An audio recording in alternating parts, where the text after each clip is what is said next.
Shalom Bapak Ibu Saudara-saudari yang dikasihi dan mengasihi Tuhan. Kita bersyukur hari ini Tuhan boleh memberkati kita. Mari sebelum kita membaca dan merenungkan firman Tuhan, kita berdoa. Tuhan, terima kasih, kami bersyukur hari ini kami boleh ada sebagaimana kami ada. Ini semua karena berkat dan kemurahan-Mu. Sebentar kami akan membaca dan merenungkan firman-Mu, berfirmanlah, dan biarlah kami mengerti apa yang menjadi kehendak-Mu di dalam hidup kami. Kami berdoa di dalam nama Tuhan Yesus Kristus. Haleluya. Amin. Ayat bacaan kita hari ini terambil dari kitab Imamat pasalnya yang ke-6, ayat yang ke-24 sampai ayatnya yang ke-30. Saya akan membacakan korban penghapusan dosa ayat 24 dan 25. Tuhan berfirman kepada Musa demikian, katakanlah kepada Harun dan anak-anaknya, inilah hukum tentang kurban penghapus dosa. Di tempat korban bakaran disembelih, disitulah harus disembelih korban penghapus dosa di hadapan Tuhan. Itulah persembahan Maha Kudus. Amin. Demikianlah firman Tuhan, mari kita merenungkannya.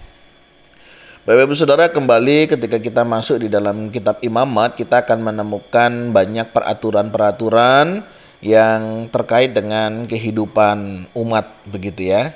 Nah, kalau hari ini kita akan membahas tentang kurban penghapus dosa. Nah, memang Tuhan Allah kita begitu memberikan pengampunan dulu, zaman dulu ya, itu lewat korban penghapus dosa. Ini memang Allah rancangkan supaya manusia menyadari bahwa ketika manusia berdosa itu ada konsekuensinya. Ada harga yang harus dibayar, begitu ya. Jadi kalau saya melihat Tuhan itu mau mengarahkan manusia menyadari begitu ya, bahwa apapun yang kamu lakukan begitu, semuanya itu ada konsekuensinya.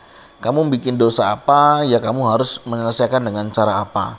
Kalau kamu melakukan kesalahan apa, kamu harus selesaikan dengan cara yang demikian. Nah, menurut saya ini sangat baik. Kenapa? Yang pertama, kita manusia diajar untuk belajar bertanggung jawab. Ya, bertanggung jawab dengan dirinya sendiri. Itu yang pertama yang saya lihat. Ketika kita melakukan sesuatu, kita nggak bisa bilang, oh aku nggak tahu, oh aku nggak mau mempertanggungjawabkan, nggak bisa ya. Apapun yang kita lakukan pada akhirnya kita akan mempertanggungjawabkannya, apapun itu ya, apakah sesuatu yang baik atau apapun yang tidak atau kurang baik. Nah, di sini kita belajar tentang apa? Tanggung jawab. Yuk kita belajar tanggung jawab nih dengan apa yang kita lakukan, apa yang kita ambil, apa yang kita putuskan, begitu ya. Kita tidak bisa nanti menyalahkan orang lain. Misalnya tentang kehidupan kita hari ini. Apapun yang terjadi dalam hidup kita, ini pasti dipengaruhi oleh rentetan peristiwa-peristiwa atau keputusan-keputusan yang mungkin beberapa waktu yang lalu kita sudah ambil. Sehingga hari ini kita mengalami hal-hal yang demikian. Artinya tidak ada sesuatu yang terjadi di dalam diri kita itu tanpa ada sebab musababnya. Ya, artinya proses perjalanan waktu itu membuat kita capai seperti ini. Artinya kalau ke depan kita mau seperti apa, ya kita persiapkan hari ini. Ya kita percaya akan kedaulatan Allah, penetapan Allah ya. Semua pasti yang terbaik. Oleh sebab itu Allah juga mau kita mempertimbangkan, memikirkan ulang segala sesuatu, apa yang mau kita kerjakan, apa yang mau kita lakukan, apa yang mau kita katakan. Karena apa? Karena semuanya akan dipertanggungjawabkan. Ya kita nggak bisa nanti menyalahkan orang lain. Ya aku gini gara-gara si A, aku gini gara-gara si B, aku begini gara-gara si C. Nggak bisa saudara. Karena keputusan itu ada di tangan kita hari ini. Sikap itu ada di tangan kita. Begitu ya. Jadi kita nggak bisa menyalahkan orang lain. Apalagi menyalahkan misalnya kayak keluarga. Ya gimana lah keluargaku memang begini. Nggak bisa saudara. Karena apa yang kita putuskan itu kembali kepada kita. Kita yang akan mempertanggungjawabkan setiap keputusan kita. Demikian juga dengan dosa. Konsekuensi dosa ya kita yang akan menanggungnya. Zaman perjanjian lama ada korban penghapus dosa. Setiap orang yang melakukan dosa, ya dia harus mempertanggungjawabkan. Apakah itu membeli hewan kurban, ya, apakah itu melakukan hal-hal tertentu yang Tuhan perintahkan. Dan itu sudah menjadi konsekuensi, ya. Itu menjadi sebuah tanggung jawab yang sudah dipercayakan. Artinya Bapak Ibu Saudara, apapun yang terjadi dalam hidup kita, kita yang bertanggung jawab akan diri kita. Ya, jadi bukan orang lain, keluarga atau orang-orang di sekitar kita, ya. Jadi jangan suka menyalahkan orang lain, ya. Saya begini karena dia. Ya, itu kayak lagunya Gondang Dia, ya. Aku begini gara-gara dia. Bukan itu, ya Saudara, ya. Itu keputusan kita. Kalau kita mau, ya kita siap terima. Kalau tidak, ya keputusannya begitu. Itu yang pertama. Yang kedua yang saya pelajari dari korban penghapus dosa adalah kembali, ya, keluarga Harun dan anak-anaknya. Dia mau mengurusi apa yang dia juga tidak lakukan, begitu, ya. Tapi umat yang melakukannya. Nah, ini memang nggak mudah, begitu, ya. Seorang pelayan itu kadang harus memikirkan hal-hal yang demikian. Tapi memang itu panggilannya, ya. Panggilan seorang hamba Tuhan yang memikirkan jemaat, memikirkan solusinya. Ketika apa? Ketika ada keterbukaan. Ketika apa? Ketika ada komunikasi, begitu, ya. Jadi tidak hanya sekedar menyalahkan hamba Tuhannya, begitu, ya, hamba Tuhannya begini, tetapi tidak pernah ada komunikasi bagaimana menyelesaikannya. Nah, ini penting sebenarnya interaksi jemaat dengan hamba Tuhan dengan jemaat, sehingga semuanya itu bisa saling menyadari, saling mengerti, dan saling bisa bekerja sama. Karena tanpa ada kerjasama yang baik tentunya ya repot, ya. Bayangkan loh, yang berdosa umat, yang harus ngurusi pengampunan dosanya adalah Harun dan anaknya. Ya, mereka yang melayani, mereka yang harus membawanya kepada Tuhan, mereka yang harus membereskannya, mereka yang harus menyiapkan segala sesuatunya, begitu, ya. Ya, bersyukur kalau sekarang itu setiap umat mempertanggungjawabkan dirinya langsung kepada Tuhan, begitu, ya. Jadi tanpa perantara lagi, ya, hari ini bisa datang langsung, begitu. Nah, teladan ini saya melihat kepada Yesus, gitu, ya. Yesus itu tidak berbuat, tetapi dia yang repot, ya. Dia harus jadi manusia, dia harus menjalaninya, kemudian dia juga harus mati di salib, begitu, ya. Ya, ini saya melihat benang merahnya bagaimana Harun, anaknya ini menjadi gambaran, ya. Ada yang mau repot, ada yang mau mengorbankan, begitu, ya. Dan itu yang dilakukan oleh Yesus, ya. Bagaimana Yesus juga mau repot, begitu, turun-turun ke dunia, begitu, ya. Kemudian dia menjadi manusia yang harus menderita, harus disalib. Ya itu, Saudara. Kayak gitulah konsekuensinya. Jadi dosa itu diselesaikan, ya, dengan harga yang mahal. Artinya, ya, kita perlu memikirkan ulang lah. Apakah kita mau membuat penderitaan itu seperti itu terus, ya. Nah, sebagai orang-orang yang sudah dimerdekakan, ya, ini bulan kemerdekaan, mari kita menjadi orang yang merdeka, tidak lagi terikat akan dosa. Dulu memang kita tidak berbuat dosa sebelum kita di dalam Kristus, ya. Tetapi setelah kita sudah di dalam Kristus, kita bisa tidak berbuat dosa.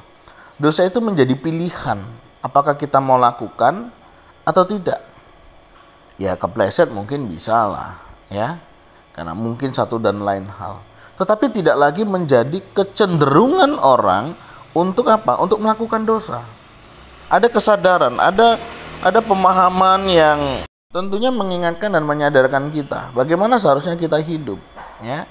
Di kemerdekaan ini mari kita menjadi orang-orang yang merdeka, yang tidak lagi dikuasai oleh dosa, yang tidak lagi terikat oleh dosa.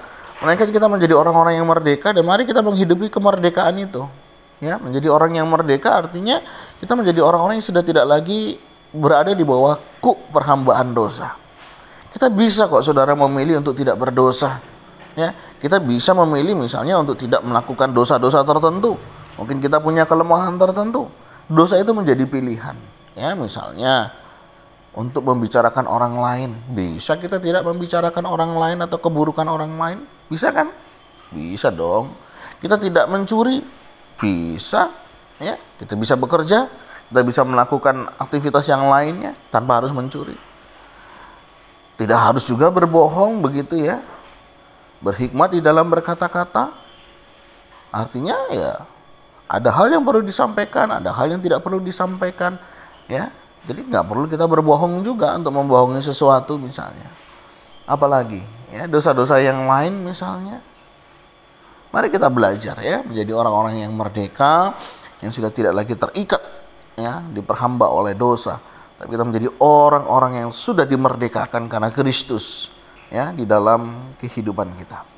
Pertanyaannya, sudahkah hari ini kita menjadi orang yang merdeka?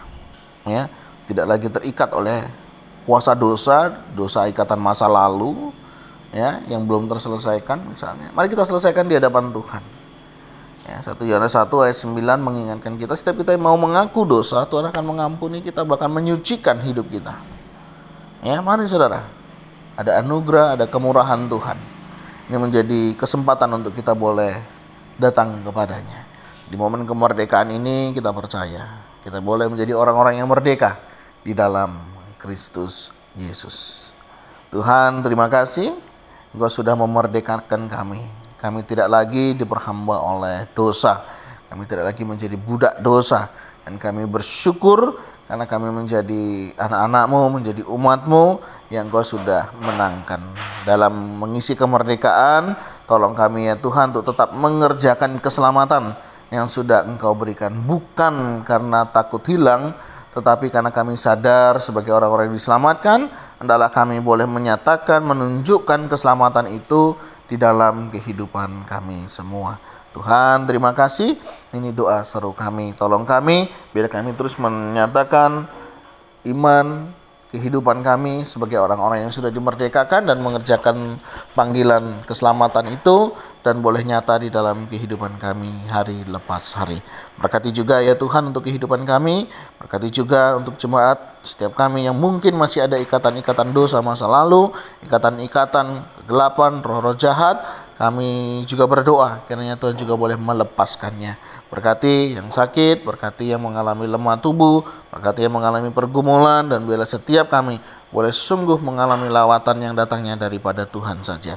Terima kasih Tuhan, terima kasih. Ini doa seru kami yang kami naikkan di dalam nama Tuhan Yesus Kristus. Haleluya. Amin. Bapak Ibu Saudara, kiranya renungan hari ini boleh menolong dan memerdekakan setiap kita. Merdeka!